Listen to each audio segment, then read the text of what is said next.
if we want to be a light to the world, if we think that democracy and liberty are important virtues, we need to get our own house in order.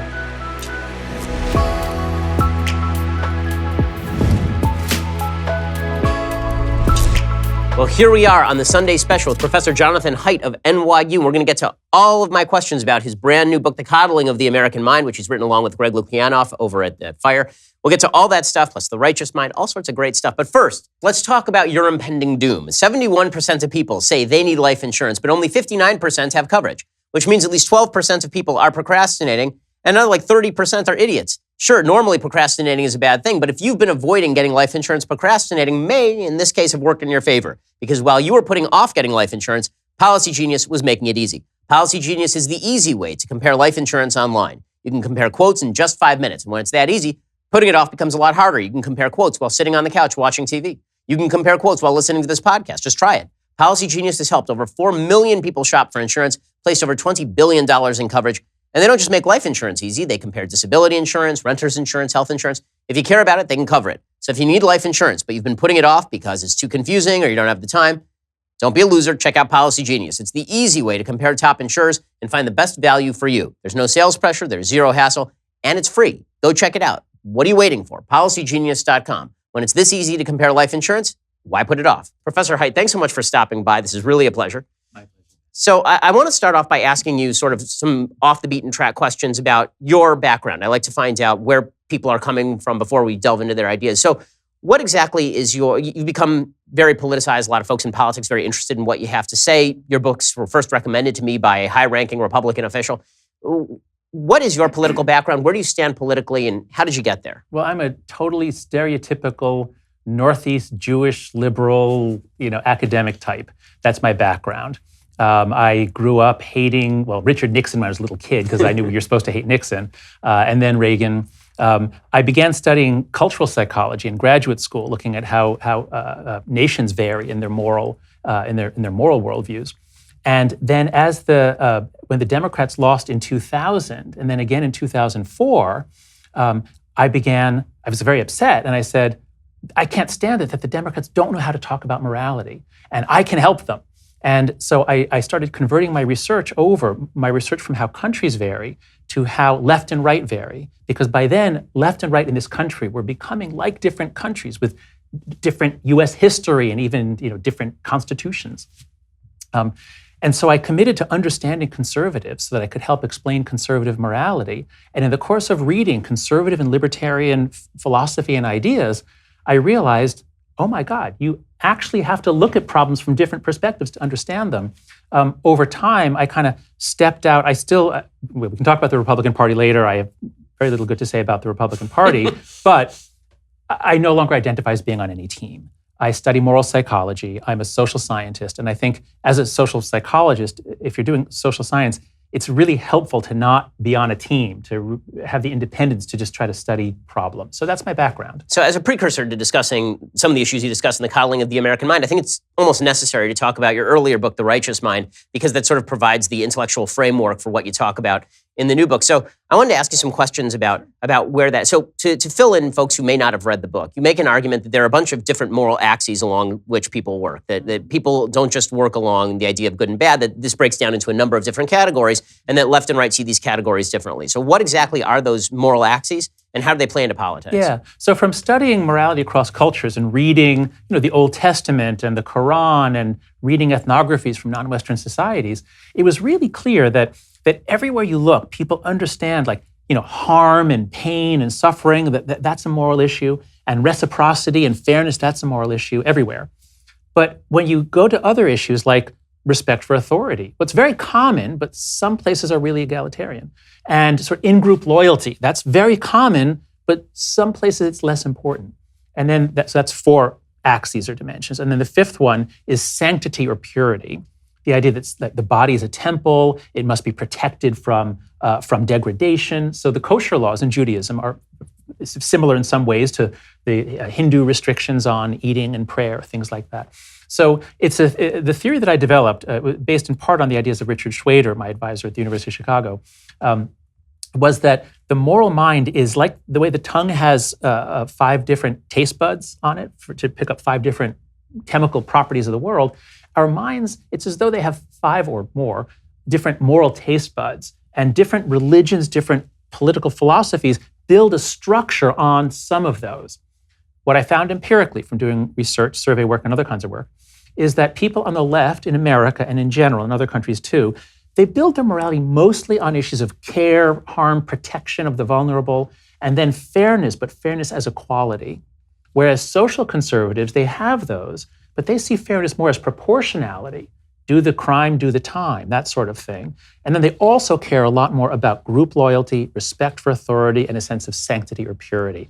And if you have that vocabulary, those 5 moral foundations, you can understand why left and right can't understand each other on most cultural war issues. And so what that sort of implies, and it's underscored by the other point that you make in The Righteous Mind, which is that people are largely driven by intuition rather than how we like to think of ourselves as reasonable creatures.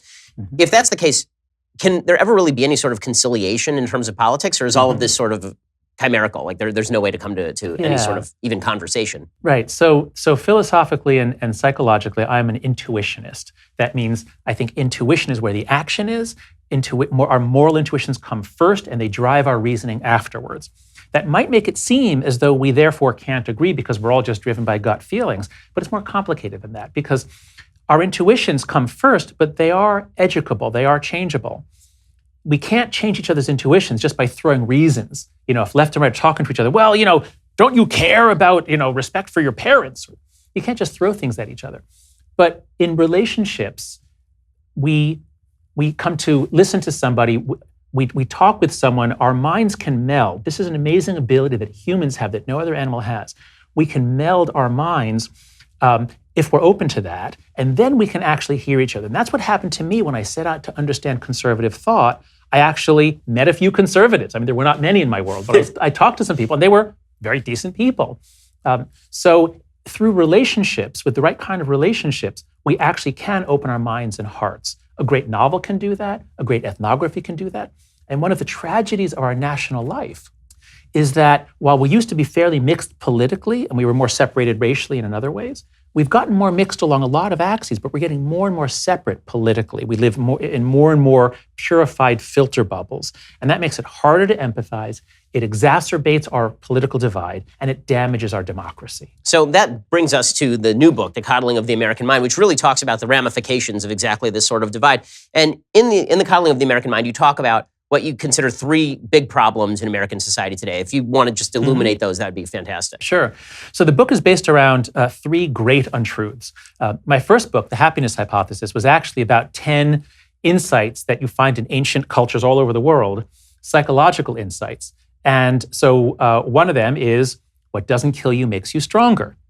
That was Nietzsche's formulation. But you find the exact same idea in Mencius, in ancient China. You find it all over the world, that kids need challenge, human beings need challenge, obstacles, failure, setback in order to grow. So that's a basic truth. That's a psychological truth. But what we're finding on campus, and what we're finding in the lives of American kids, is an increasing presence of the idea that what doesn't kill you makes you weaker. That is, in fact, oh my God, there was just recently, there was an article making the rounds. Kids are mobilizing in high school to end the practice of regular public speaking. That some kids have anxiety around public speaking. That's very common. And one of the lines in this Atlantic article, it quoted a high school kid saying, "Nobody should be forced to do something that they're not comfortable doing."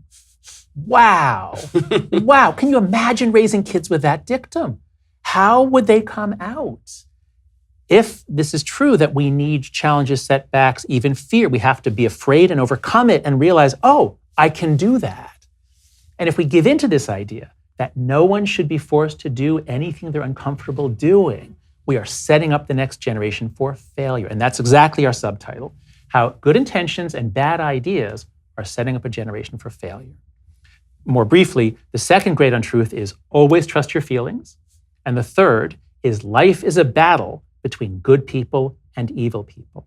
And our contention in the book is that if we can successfully teach the young generation all 3 of these great untruths, they're almost guaranteed to fail. Well, let's talk about that last one, because that last great untruth seems to me the most dangerous one of all. The attempts to favor feelings, I think, have a long subjective history, and in some ways may tie into the intuitionism that you talk about earlier. I mean, David Hume suggesting that basically we are creatures of passion, and then the reason sort of rides on top, pretending. But with all that said, when it comes to the question of people seeing each other as good and evil, do you think that's springing more from one side of the aisle than another?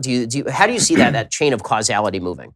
Well, let's hold off on the question of who's to blame or who is more guilty of this. Let's just start with the basic psychology here, which is that human beings evolved for tribalism. This is actually our great secret. Chimpanzees hunt in, they have troops and they control territories. So they're able to do this and they're able to have battles between groups. But humans are the masters of this. And while that might sound bad, actually it enables us to cooperate. It enables us to have a shared moral world. So we are by nature tribal, and that's what got us into civilization. But modern liberal democracies are brilliant at turning that down to allow people to live more peacefully. Humans go very quickly to tribalism, but we can also tone it down. We're very good at trade. We're curious about other groups as well. And so a good modern society is one that finds ways to turn that down, allow people to live near others who are different from them with no hostility, no violence. And we did a pretty good job of that in the 20th century. And there was a huge wave towards democracy. So we made a lot of progress in the last few centuries overcoming tribalism. And the problem is that it's so easy to turn it back on. And a lot of what's happening in our politics between left and right, that's been accelerating since the 1990s. Cross-partisan hatred keeps going up and up since the 1980s or 90s. And unfortunately now with certain forms of identity politics, we're finding these tensions between groups in the United States. And I just read, there's a new book out called The Tribe, something like that in Britain. Very much the same process is happening in the UK. So this I find very alarming. That our society, our politics, social media are turning up our tribalism. So where do you think that increased tribalism is coming from? Because my theory would be that based on sort of Robert Putnam's beliefs in diversity of ethnicity being less beneficial than, for example, solidarity with regard to opinion, meaning that diversity is great so long as we all share a common goal. But if we don't share a common goal, then everything fractures pretty quickly. That the goal-oriented nature of the United States, a common culture that we shared, has basically disintegrated since the 1960s. In some ways, that's been for good on issues of sex and race, for example. But in some ways, that's been quite bad in terms of traditional morality, in my view, the stuff that held the social fabric together. It seems like that's what's been fraying most, is the social fabric. And what that's done is it's thrust people back into the tribalism that you're talking about. What would you attribute the rise in tribalism to? Yeah. So the way that I think about what's happened to our country is that in a large secular society, there are a lot of forces blowing us apart and there are a lot pulling us together. And if you go back to the mid to late 20th century, everything was lined up to pull us together. We'd had extraordinarily high rates of immigration in the late 19th and early 20th century. That's when my grandparents came over from Russia and Poland.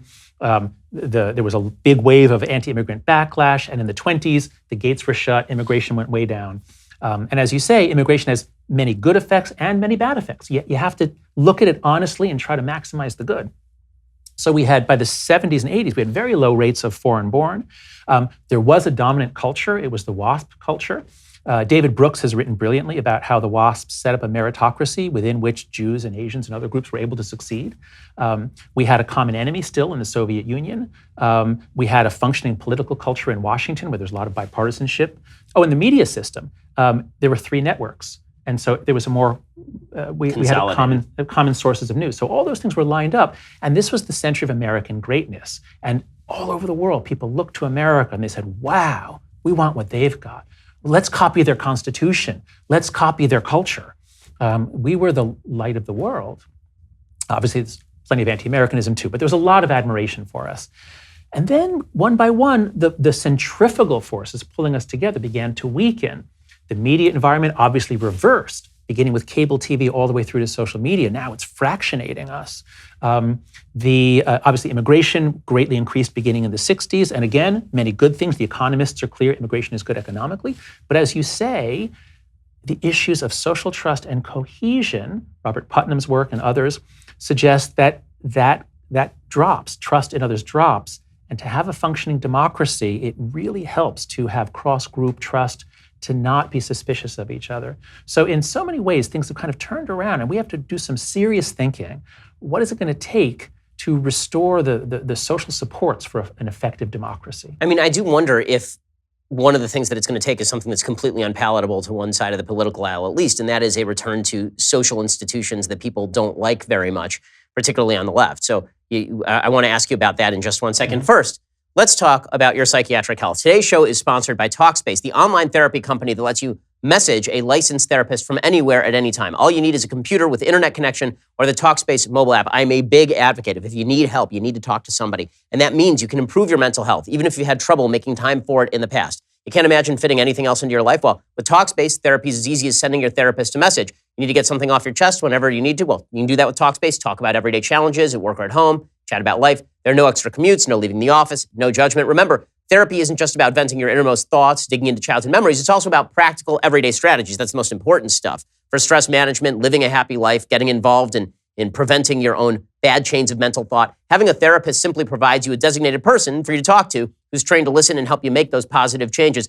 All the stigma that's associated with talking to someone, it's idiotic, which is why you should talk to my friends over at Talkspace. The Talkspace platform has over 2,000 licensed therapists who are experienced in addressing life challenges we all face. To match with the perfect therapist for a fraction of the price of traditional therapy, just go to Talkspace.com/Shapiro. Use the code Shapiro to get $45 off your first month and show your support for the show. That's Shapiro and Talkspace.com/Shapiro for that special deal. Go check it out right now. So, My God, I thought I spoke quickly. You are amazing. Oh, thank you. Yeah, if my career falls through, I'll be the guy at the end of the commercials who issues all of the legal warnings. So, if we're talking about the sort of forces that need to come back together, it seems like there are certain forces that it's almost impossible to bring back together. And the ones that most need to be brought back together are the ones that may be least palatable. What I mean by that, to clarify, is that social fabric for 200 years, for hundreds of years, throughout Western civilization was basically based in church. You found your community in the church, in the synagogue. You had a common Judeo-Christian heritage. And with the rise of secularism, which has come along with a lot of economic benefits for sure, and a lot of diversity in terms of the kinds of people who are treated well, there's also been a consonant decline in the social fabric. What's tearing people apart seems a lot stronger than what's bringing us together. And it seems like that hole is being filled by political tribalism.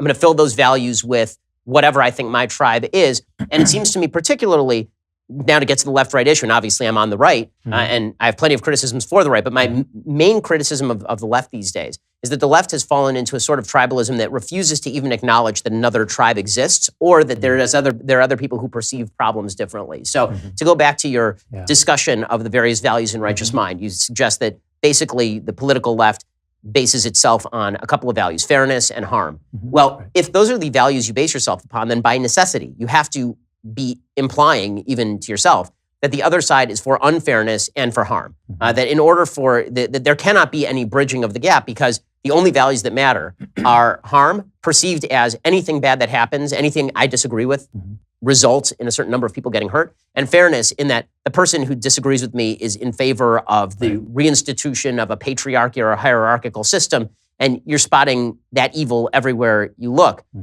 How can that possibly be bridged without folks on the left actually acknowledging that there are other sets of values that come into play and that those ones actually drive people and may not be in fact bad? So I think what you're pointing to is an asymmetry in mutual understanding. And I have evidence that that's true. So I run a research site at yourmorals.org, and we've had about 500,000 people go there and take our surveys. And in one experiment, we had people take our basic instrument, the Moral Foundations Questionnaire, which it gives you a score on these 5 foundations. We had 1/3 of the people just filled it out as themselves. 1/3 were told, please fill this out as the typical liberal or progressive would. 1/3 were told, fill it out as a typical conservative would. What we found is that moderates are able to correctly predict how everybody would fill it out. Conservatives were almost as good as moderates. And it was people on the left, especially the far left, were very inaccurate. And it's for precisely the reason that you say, that because they couldn't see these questions about loyalty and fairness and sanctity, they couldn't see those as moral virtues. So on the questions about harm and fairness, they said, well, conservatives don't care about cruelty to animals and children. So I do think, and this was my case too, I was very well educated in the United States, which means I learned nothing about conservatism. I learned very little about a large portion of political philosophy. And so it's impossible to grow up in this country without knowing what the left believes through the media, through newspapers, through movies. But I do agree that the left often fails to understand the right, and this is why we perennially have these issues on the left where, my God, how could they have voted for him? I don't know anybody who voted that way. What were they thinking? And so political surprises tend to be where the left is surprised. And as happened in Brexit, I think they have a harder time understanding conservatives than vice versa.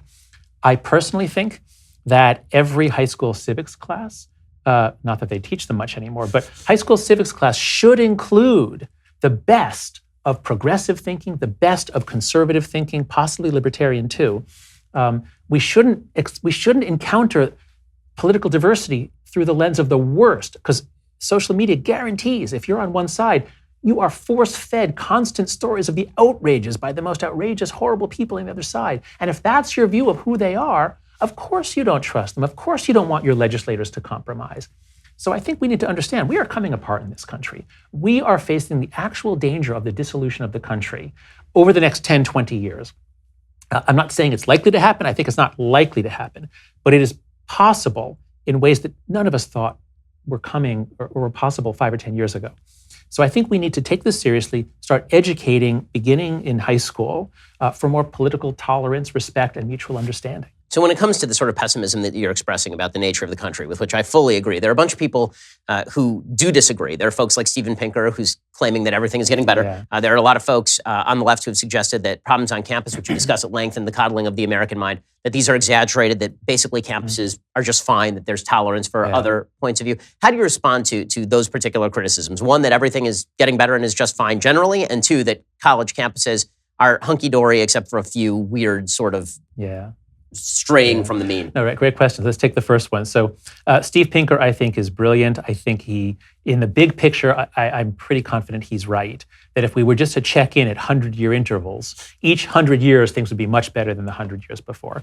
Now, of course, at some point, we might see the smoking wreckage of a global nuclear war, but odds are he's right in the long run. But as he grants, and as Robert Wright granted in his book Non-Zero years ago, you can have some big setbacks. It's only in the big picture that you see the march of progress. But along the way, you can have some pretty bad stuff happening. And I think where we are now, some of our problem is caused by social media. Of course, these problems of polarization were getting worse before social media, but social media is really messing things up all around the world. Odds are we'll learn how to deal with it, as we've learned how to deal with junk food. It took decades before we could learn how to live with the constant presence of junk food. I heard that for the first time last year, the obesity rate in America actually went down a tiny bit. So maybe we've learned how to coexist, and maybe that will happen with social media. But a lot of bad stuff can happen along the way. In terms of what's going on campus, there's been a really productive debate. It was an excellent debate, started by some political scientist in Canada, Jeff Sachs, who pointed out that if you look at the general social survey, attitudes about free speech, it's not changing. In fact, if anything, younger people are more tolerant. And so that pushed me and Greg and others to refine our claims. And that's the way it's supposed to work. And what we found as we dug into the data is, yes, this national survey data shows no drop, but that's because it's focused on millennials. And this book, our book, The Coddling of the American Mind, is not about millennials. The millennials are fine on free speech.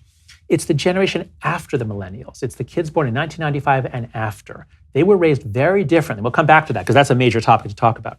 So if you just look at iGen or Gen Z, and you grant the point that the skeptics made, that there are 4,500 colleges in this country, or institutions of higher ed of some sort, are all of them up in arms over conservative speakers? No, most of them are not. Most of them don't have they don't, the commuter schools, they don't bring in lectures, they don't have riots. So if you look at nationally representative data, on most campuses, nothing is happening. If you go home to a family, if you have a job off campus, you're not going to develop this arcane morality that we'll talk about, this safety as a morality. However, if you look at, especially in the Northeast and the West Coast, if you look at the elite schools, there, as far as I can tell, this new culture is present at almost all of the schools. It's not in the engineering schools so much. It's dominant in the humanities. So it varies even within the universities. My point is, there's a lot of diversity. We should not have a moral panic where we say, the new generation is lost, something's eaten their brains, or colleges are going up in flames. That's not true. But there is a new morality that is present in parts of most, maybe all elite schools on the coast. That's where the shout-downs and what little violence there's been, that's where it takes place. So we have to refine the story, figure out what's happening, and I think figure out how to reverse this cultural shift, because it leads to a culture that's really bad for the students themselves and their mental health, and that's really bad for a culture of free inquiry. So how indicative are those outlier schools statistically of a broader trend across young folks? That's complicated to answer. In terms of broad trends across young folks, the most important one, the one that I think guarantees that we will be attending to this for many years to come, we cannot sweep this under the rug, is that rates of anxiety and depression are rising quickly for kids born after 1995. It's rising across social classes, across races, not so much across genders, or rather I should say, things are getting worse for boys substantially, but for girls, it's several times worse, several times faster, the increase. And what's very important to understand, because there's debate around this, some people say, kids, they like to say they're depressed. They're comfortable with this language. There was an op-ed in the New York Times a couple weeks ago by a psychiatrist saying, it's not real. It's just changing diagnostic categories. No, because if you look, there are studies, we cite them in the book. If you look at hospital admission data, this is the number of kids admitted because they cut their body with something sharp and had to be admitted to a hospital. It shows exactly the same pattern as it does for depression and anxiety. That is, it's way up. It's up even for the 11 to 13-year-olds, and it's up especially for girls. And then you look at the suicide data. This is CDC data, federal data. Same thing. The boys' suicide rate for teenage boys, from the first decade of the 21st century to the last couple of years, it begins going up around 2010, 2011. It's up 25%, 25% more dead boys by their own hand over the last 10 or so years. For girls, the increase is 70%, 7-0.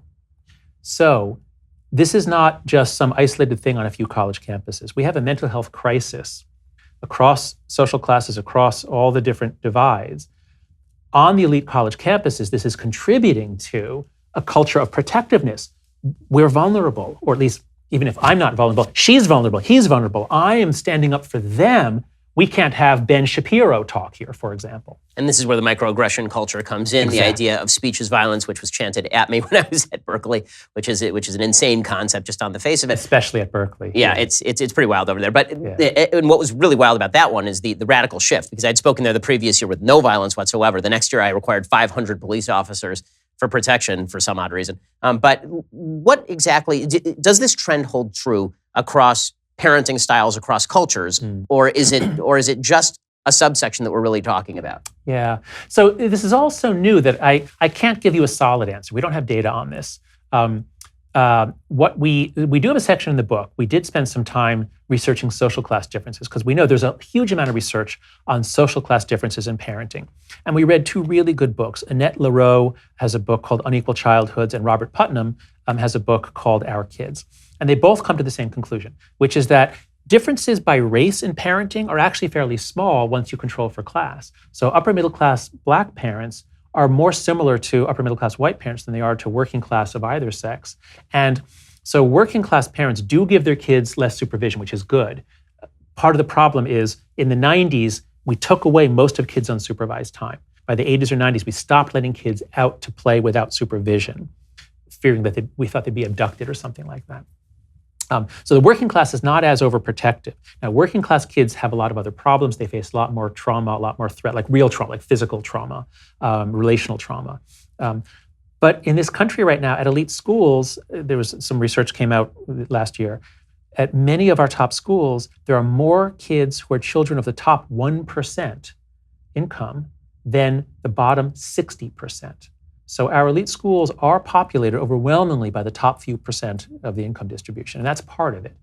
Rich kids have a lot more time to do symbolic politics. Working class kids, they have to pay their tuition, they have a lot of other obligations. So the culture of safetyism seems to be especially intense in upper middle class, upper class, elite coastal communities. Yeah, when it comes to the identity politics that's cropped up so recently, and you sort of classify as a subset of emotional, tribal-driven politics. Right. Where is the identity politics issue coming from? Yeah. Does it have deep roots or shallow roots? Mm-hmm. And is it really just a new form of the kind of tribalism you've been talking about? Yeah. So let me make a point here, which I hope will be helpful to your audience. in this country, we're in the middle of a long-running culture war in which terms become, they get tagged and they get used either as attacks or defenses. And identity politics and social justice are two of those terms. And I work on a college campus. Greg and I work on college campuses. We really want to solve the problem. We don't want to score points. We don't want to bash people. We really want to solve the problem. My view from Writing the Righteous Mind is that whenever you have a political movement, there's always something that they're right about. There's always something that is good or true about it. And so what we did with identity politics, because I came in very suspicious of it, thinking, this is probably a bad thing. But as we read about it, we realized, okay, you know what? You have to have identity politics. If people can organize because they're wine growers in California, they can form a group to advocate for the rights of wine growers in California, and and chess players can. I mean, you can have. Politics should be responsive to every possible interest group. Why can't gay people or LGBTQ? Why can't African Americans? Of course, every group can organize. So you can't say identity politics is bad. What you need to do is say, okay, in the current American context, how are you pursuing the aims of your group? And this, I think, is a distinction that I found just clarified things right away. You can either pursue it using a common humanity approach, which is exactly what Martin Luther King, Pauli Murray, a lot of the early civil rights activists did. Common humanity. You start by saying, listen, my brothers and sisters, or you use this soaring American language as he did in his I Have a Dream speech. You first establish we Americans, we human beings. They used a lot of religious language, Christian language, but obviously Judeo-Christian language. You start that way, and now right away, you're already halfway down the road to success, because now you're talking to people as members of a common group, and you can say, some of our brothers and sisters are being denied access to dignity, to jobs. So that worked, even if, of course, there was resistance at the time. It calls on our better angels, it establishes a connection, and in the long run, it works. That we think is great. What's new, or at least what's newly intense on college campuses in the last just a few years, is what we call the common enemy form of identity politics. It's based on the idea, the Bedouin proverb, me against my brother, me and my brother against our cousin, me, my brother and cousin against the stranger. And if you unite everybody on campus against the enemy, and the enemy is on campus too, because the enemy is straight white males. So what's new is the idea of intersectionality, which, as we say in the book, intersectionality is not a bad idea. The idea that identities interact, that being a Black woman is not just the sum of the two, but there are special obstacles that Black women face. That's a fine idea. That's right and true. But the way that it gets implemented on campus is to train students to see, look around, female, white, and to see, okay, female is oppressed, male is oppressor, white is oppressor, Black is oppressed. To see people in binary dimensions, to imagine trying to create a diverse environment on a college campus. You're trying to create diversity, and at the same time, you're telling people to judge others through this simple binary bipolar dimension, good, bad, to make moral judgments of people. So intersectionality, as it's practiced on many campuses, amounts to trying to unite a coalition of victim groups against the evil straight white males. And this is a recipe for, in addition to misdiagnosing the nature of not just American society, but especially college campuses, it trains students to be Manichaean. It trains them to approach life and relationships through the lens of good and evil.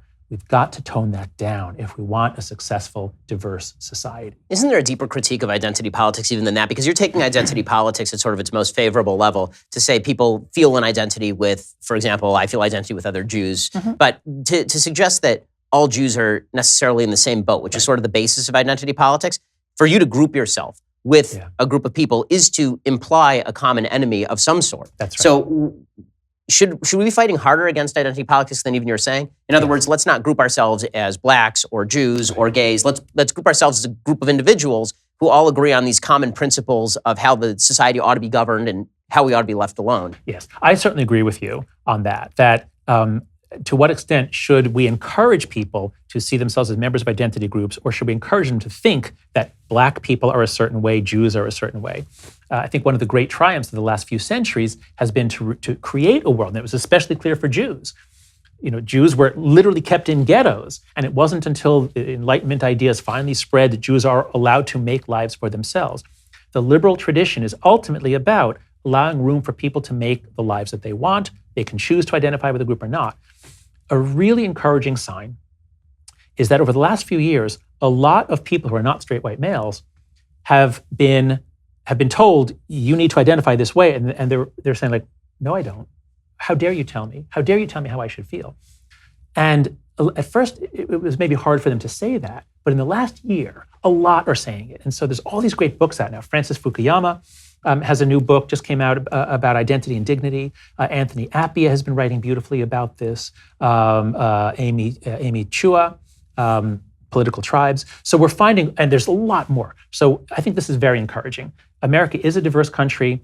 There are a lot of intellectuals in every different possible identity category, and a lot of them are rejecting this binary, you're in or out kind of identity. Well, politically, doesn't this tend toward libertarianism just naturally? Because what you're really talking about on a political level is we all have an agreement about the basic things that we should all do together, and then everybody should basically be left alone to identify how they please. How does this play out politically in terms of, if you were to take it to straight party politics? So, as I hear you talk, what I'm thinking is that's really the definition of liberal. And what I mean is the word liberal, its origins are you believe in liberty. Its origins are originally, like the liberal arts are the skills needed to be a free person in an open society. And so that's when we talk about liberal arts schools, we talk about the liberal tradition, that's what it means. And so that's, in that sense, I'm a liberal. Now I stopped using the word as the left began to kind of split between what I like to think of as there's the liberal left and then there's the illiberal left. Most professors, in my opinion, are liberal left. They are uncomfortable with many forms of identity politics, but it's the illiberal left that has had the loudest voice. It's often dangerous, as you found, as many people have found. It's dangerous to stand up against them. Dangerous, and I shouldn't talk about. You'll get a lot of blowback and a lot of hatred. Is what I should say. At times, dangerous. From time to time, I've had to wear a bulletproof vest. So yeah, it is occasionally dangerous. Occasionally, but you're right. I mean, and I've said many times that I speak on dozens of campuses. Yeah. It's really only a couple a year that are a serious problem. Right. But yes. And that's great. This is one of the things we most need in this polarized time. Just that little bit of nuance that you just added, that goes so far. If we can just, whenever we're having these conflicts, these talks, just to acknowledge anything about the other side, and then you can make your critique. I think that's just, listeners everywhere, this is the way to be more effective. If you don't believe me, read Dale Carnegie, How to Win Friends and Influence People. This is the number one technique. But your question was, does that mean we should be libertarian? And I guess I would say it ought to mean that we should be liberal in the traditional sense. Unfortunately, the libertarians are sort of left as the guardians of the liberal tradition. So what do you think has been the response to all of your research, which has been a lot friendlier to the right than a lot of other things that have been said in sociology departments around the country? Mm-hmm. How have people react in the academy to you? Because we've seen cases, ranging from Evergreen State College to Northwestern, to Yale with the Christakises, where people are legitimately run out of jobs. Right. You call them witch hunts in the book. What's been the reaction to your work? Have you gotten any of that sort of blowback? No, I have not. Nothing bad has happened to me. Other than, I occasionally get horribly nasty tweets, and I got an email the other day, which was from an anonymous server, and it was just a string of obscenities, which I can't even say on camera. I mean, other than welcome to Twitter, yeah. Yeah, that's right. So other than things like that from strangers, nothing bad has happened to me, and I think this is actually very important to point out. So when I started critiquing the left, from the left, there were some people who were suspicious of me, but a lot of people realized, the left, we do have problems, we do need this critique. And because I would do it in a sort of a gentle way, and because I clearly was not on the right, so I think I moved up to sort of the edge of what was possible. Nothing bad ever happened to me. Then when I stepped out and I started saying, I'm not on the left anymore, I'm nothing. I'm not on a team. Again, I thought there'd be blowback. And some people were suspicious, some people didn't like me, but nothing bad happened to me.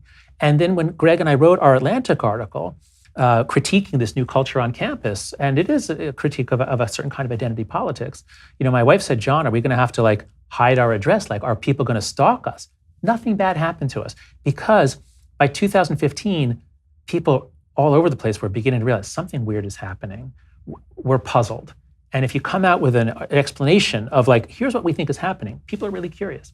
And now with this book, again, I was actually kind of afraid, like, what's going to happen to me? I have tenure, I'm not going to lose my job, but what's going to happen to me socially? And the reception has been overwhelmingly positive because, again, people realize something is messed up. The mental health crisis is real. Something's going on. So yeah, it's, and this is, I guess, my advice to people is if you speak up in this polarized climate, a lot of us are afraid to speak up, but if you can do it in a respectful way with just a little bit of nuance, the blowback is often much less than you would expect. So you teased much earlier in the show that you have a lot of critiques of the Republican Party. Because I, of course, am a conservative, that means we spent most of this program critiquing leftists on campus and some of the kind of rising leftist ideas of identity politics, intersectionality, microaggressions and such. So what are your main critiques of the right? How could the right be doing a better job? And what exactly is the right doing deeply wrong right now? Well, so what really attracted me to conservatism was reading the philosophy. So, one of my gateway drugs was Thomas Sowell. I read Conflict of Visions, and boy, that book, when I assigned it to my classes at UVA, that really opened people's eyes. And he talks about, do you have the constrained view of human nature, which is where you think people, if you take off the constraints, they're going to do selfish, greedy, sexual, aggressive things, and we need religion, family, law. Versus the unconstrained vision, which goes back to Rousseau, or it's the John Lennon song Imagine, just knock down all the walls, remove religion and country, everything will be great. When I look at it that way as a social scientist, I have to say the conservatives are right about human nature. That is the correct view of human nature. And that goes back to our earlier part of our conversation about how we need structures, we need constraints in order to flourish. So I'm very attracted to a lot of conservative philosophy. And that goes all the way up from Burke all the way through Sowell, and Hayek and others, from conservative libertarian. So I'm attracted to a lot of the philosophy. And of course, I disliked Ronald Reagan and the Republican Party back then when I was a partisan Democrat, but I can see the wisdom of fomenting dynamism, I can see the wisdom of a lot of what the Republican Party was doing then. And George H.W. Bush was a very, very decent man. But I look at the Republican parties, since Newt Gingrich, I think, converted to a much more confrontational party, which again, I can't criticize that. The Democrats didn't treat the Republicans well when they were in the majority. But I think Newt Gingrich and Fox News created an environment in which the Republicans were more incentivized to sort of go rogue, to develop based on feedback and opportunities, to be more radical. And I think some of the policies that they've implemented, the worst critique of the Republican Party, or a common critique, is all they seem to really care about is lowering taxes on the rich. That seems to be their top priority. And that's been true for a while. And so a party that is just focused on its relationship with its donor class, and then its ability to do things. Don't get me started on Trump, but the things that Trump is doing to destroy our alliances, to disrespect our allies while sucking up to dictators, and the fact that the Republican Party has not repudiated him. So I think that Trump clearly is not a conservative. He is appealing much more to authoritarian tendencies than there's. I can't see any lineage from Edmund Burke to Donald Trump. There is no way to get from here to there. So the fact that the Republican Party has lost its conservative soul, I think, and is following Donald Trump, is, I think, a mark of damnation that it will wear for many decades. We quote research in the book on how, however the political world looks between the ages of 14 and 24 sticks. And so I think the Republican Party is signing, I can't say it's death warrant, but I think it's going to lose a generation of the young people now. They will vote more Democratic for the next 50 years. I mean, I tend to agree with that assessment, which was one of my great fears about President Trump before he was President Trump, was that I listed several fears about President Trump that I had. And my chief one, which I think is still on the table, is the toxification of conservatism thanks to all of this. With that said, is there any way to put the political genie back in the bottle? Because it seems like political leaders of both sides have a real interest in revving up the culture wars. And I think that when it comes to Republican legislative priorities, it has less to do with the stuff they'd like to do than the stuff that they can actually do without blowback. So tax cuts are popular because who exactly is going to whine about them? Everyone at least got a check, right? And when it comes to the left, but the debt and the deficit, which Republicans were the watchdogs of. I mean, for the last 20 years, they've been the bad guys. Well, I totally agree with that. But the point is that there's the stuff that people can get done in Congress, and then there's the stuff that people can jabber about in Congress. And by looking to our politicians as our moral leaders, by looking to our politicians as our philosophical leaders, what we've actually done is create the sort of room for this divide between practical politics and the stuff that we think that they ought to be saying philosophically. When the politicians are seen as thought leaders, Barack Obama was seen as a thought leader for the left, and then he implements a bunch of policies that are completely partisan. I mean, he has no bipartisan legislation throughout any of his tenure. And yet he is seen by the left as some sort of great bipartisan unifier. And the right responds by saying, okay, fine, we'll just put somebody up there who doesn't even pretend to be bipartisan. We'll just go out there and he'll do whatever he wants. Is there any way to put this genie back in the bottle? Because there is money to be made and votes to be gained in the sort of tribalism that both of us are sort of railing against here. Well, first, I have to defend Obama.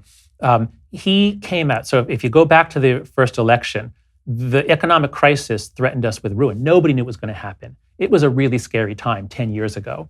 And Obama did the right thing, which is to say, we're going to do this bipartisan. This is not a partisan thing. We're going to do this bipartisan. And we have to do this together. And and going back to his 2004 speech, I believe that Obama really does actually understand conservatives better than most. He lived in Indonesia. He's traveled a lot. I think Obama, I like him philosophically, and he started the right way. The Republicans, however, there was a particular retreat they had early in the first couple of months of his term, somewhere in Maryland, maybe, I can't remember where it was. And they did a calculation. And they said, should we work with him and try to make him successful, or should we try to make him fail? Which will work better for us? And they correctly calculated that the second course was best for them. And that was Obama's fault, because Obama was very bad at negotiating. Obama should have said, again, this is my political analysis, which is not worth much. Obama should have said, back channel, we're going to do this bipartisan. You have 3 months to join me on it. If you don't join me on it, I'm going to break your knees. I'm going to blame it all on you, and we're going to do it my way. But because Obama didn't play hardball, and he did this internationally too, because he didn't know how to negotiate and have a tough side, the Republicans correctly calculated that they could roll him, they could make him fail, and it worked. They came sweeping into power 2 years later. So you can't fault Obama. Obama didn't come in trying to be, and then also on the health insurance, he got no Republican votes, but he tried and tried and tried to take a Republican idea from Mitt Romney for how to do health reform. So Obama tried, and it was this hyper-partisan Republican Party that I think drove him ultimately to have to just do it in a partisan way. Obviously, I would disagree with that political analysis almost in full, but I do think that election 2012 was basically, in my view, sort of the breaking of the country, because by election 2012, there was a belief on the right that Mitt Romney was a decent guy who was pretty moderate in a lot of his politics, the only Republican who'd ever provided Obamacare for a state. And then he was torn apart and savaged as a bad guy in exactly the same way the left savages Donald Trump, except that Mitt Romney is not Donald Trump. Right. And so we've now been locked into this mutual rock'em sock'em robots combat where it's a lot easier to punch the other guy than to have a conversation with them. So how do we get beyond all this? Because obviously you propose a lot of solutions in Coddling of the American Mind. You talk about solutions a lot. How do we get beyond all of this, even based on the original premise of Righteous Mind, which is that we are mostly intuitional? If we're mostly intuitional, how do the lizard brain is extraordinarily strong with us. How do we get past that and exercise reason, or does reason exist? What facility do we use to move beyond this? It's very difficult to just decide to change. The forces, the historical trends that got us into this rising polarization are complicated. There are a lot of them. There's no one thing we can turn around and change. I think the most basic thing we need to do is we need to have some major reforms of our political institutions to encourage more moderation, compromise, and cooperation in Congress and at other levels of government. What I'm hoping would happen, and this is an idea from Norm Ornstein, who wrote the book, It's Even Worse Than It Looks, a political scientist, is at some point, the next president, somebody will say, okay, we're in big trouble here. Everybody hates Congress. Congress doesn't want to be hated. Let's have a panel recommend a sweeping set of changes to make the legislative process more effective. We can't be shutting out the minor party entirely. We can't be having, the filibuster is going away for a lot of reasons. So we have to have reform to the way Congress works, the way elections are run. The closed party primary really incentivizes extremists to run, because that's how you win the nomination. So some states are experimenting with open primaries or with top two primaries, as you have here in California. So I think we need a whole package of political reforms for Congress. The issue of the media and social media reforms there are much harder. There, I don't really know. There are tweaks that Facebook and Twitter can do to their algorithms. YouTube videos, but all I can think of is tweaks there. It's very hard to change the media environment. Education, we've already talked about. We need to be educating kids for democracy. We're not doing that. One of the suggestions we make in the book is that however bad things are, the young generation, which has had very little time to work out problems, they've been given very little freedom and independence. When the current generation, iGen or Gen Z, when they reach the age of political power, things might get a lot worse because they haven't worked out the skills of compromise, dispute resolution on their own. So I think we're in big trouble, and we're going to have to take a comprehensive look at how we raise children, how we educate them in high school and college, how our political institutions work. I've done what I can. Greg and I have done what we can in our book. This is going to take a collaboration among political scientists and historians to really focus, as we're focusing on other threats to the country, to really focus on the threats to our democracy without blaming one side or the other, saying the system is messed up. If we want to be a light to the world, if we think that democracy and liberty are important virtues, we need to get our own house in order. And this is, I think, where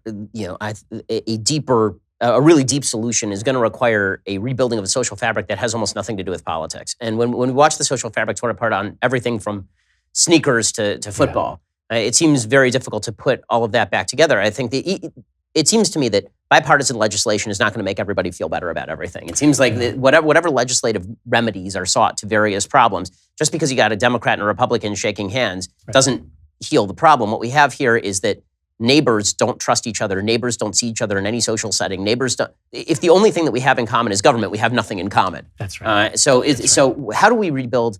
Let's spend some time on individual parenting. Sure, You're a parent, sure. Obviously. You have a 12-year-old and an 8-year-old. I'm a parent with 2 kids under 5. What's the best way to educate your kids to be part of that social fabric, to rebuild democracy from the ground up in every generation? Yeah. So we have a whole chapter on play and why play is so important for the development of any human being. And why play basically lets you practice the skills of democracy. When Alexis de Tocqueville traveled in America in 1831, he was so impressed. He said, in France, if some great thing needs to be done, it's going to be done by the monarch. And in England, it's going to be done by the aristocrats. But in America, if they need to build a bridge or start a hospital, they get a bunch of people together, they form an association. Americans have a genius for the art of association, he said. And we cite research in the book on how play is the practice for the art of association. A pickup soccer game, 3 kids sitting around, what should we do this afternoon? I don't know, what do you want to do? And then they figure it out jointly. So what I'm with my kids, it's hard because all the parents are overprotective, including us. When we try to send our kids out, like we send them out to go do an errand, go across the street, my son would say, but Daddy, everybody looks at me funny because there are no other kids out there. So it's a social coordination problem. I'm hopeful that Americans will realize we have a mental health catastrophe. We've got to do something. Forget politics. We've got to do something for the well-being of our kids. So I urge every viewer, every listener, go to letgrow.org. It's an organization started by Lenore Skenazy, who wrote the book Free Range Kids. I'm on the board. And it has all kinds of suggestions for how you can make your neighborhood and your elementary school and all your schools, how you can make them better able to support free-range child rearing, kids having a few hours a day in which there's not an adult watching them, how you can get administrators to back off and give them more room. So we have a lot of ideas there for how you can address the problems from childhood up through high school. Next, we have to look at all of our institutions, all the places that we congregate. And so let's talk about religious congregations, workplaces, universities. Beginning a year or 2 ago, I started getting calls or hearing from CEOs saying, we're being torn apart, battles over bathrooms, battles over this, a lot of the identity politics issues, which again have to be solved, but if you do it in the common enemy way, it's impossible to solve. So leaders of almost any organization are facing these problems. My rabbi, I go to Central Synagogue in Manhattan, my rabbi, when a rabbi says anything about Israel, oh my God, a third of the congregation is going to revolt, whichever way you go. So leadership now is really, really hard. My team, we developed a wonderful program called Open Mind. So I urge viewers, go to openmindplatform.org. We've created a program, runs on any app, it's free, and any platform, it's free, in which it walks you through some basic moral psychology. In a sense, it kind of walks you through the righteous mind and some other social psychology about why viewpoint diversity is good for you. It makes you smarter. It makes you better able to deal with people. Why it's so hard to do that. How do you talk to people? How do you talk to people who differ? And our belief, our hope, and we have some evidence, is that if any group takes this training, it only takes about an hour and a half, if any group does this training, whenever problems come up, they'll be better skilled. They'll have a common vocabulary. They'll be able to resolve it. So I think we need to see this as a national crisis, rising polarization, which is making all of our institutions less functional. My fear is that if the Nike gambit pays off for Nike, more companies will do that. We'll have red and blue restaurants, red and blue, dentists. Well, everything will be politics all the time. My God, what a nightmare that will be. So we all have to take responsibility for this. And it starts with us as individuals and then steps right away from us as individuals into every organization or institution that we're part of. We can all be part of the solution at that more local level. I do have one final question, and that final question will be, what is best case scenario for the country in 20 years? What's worst case scenario for the country in 20 years? But if you want to hear the answer from Jonathan Haidt, you have to be a Daily Wire subscriber. To subscribe, go to dailywire.com, click subscribe. You can hear the end of our conversation there. Well, Jonathan Haidt, thank you so much for stopping by, injecting a note of reason into our insane political discourse. It really is a pleasure to have you. I've been wanting to do it for months. Really appreciate it. Oh, Thanks Ben, so much. thanks so much for having me on.